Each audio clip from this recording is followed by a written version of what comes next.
की फरिश्ता जिस तरह से उसकी बेहुरमती की गई और उसका कत्ल किया गया बेरहमाना अंदाज से, मैंने जो तस्वीर देखी मेरा दिल कांप उठा। मेरी अपनी 2 बेटियां हैं और मुझे मैं खुद किसी की बेटी हूँ, मुझे एहसास है कि ये कितना बड़ा दुख था। और आप ये देखो, इस्लामाबाद में उसका वालिद कोई मजदूरी करता है या काम करता है, मैं नहीं जानती वो कौन लोग हैं, मगर जब वो बच्ची दरिंदगी का निशाना बनी, उसके बाद कोई अस्पताल उसकी जो पोस्टमार्टम करने को तैयार नहीं था, किसी थाने ने उसकी रिपोर्ट दर्ज नहीं की।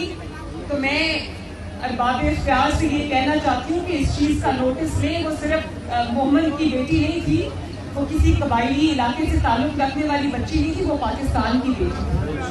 और जो लोग बेटियों वाले हैं वो इस चीज़ का एहसास करते हैं।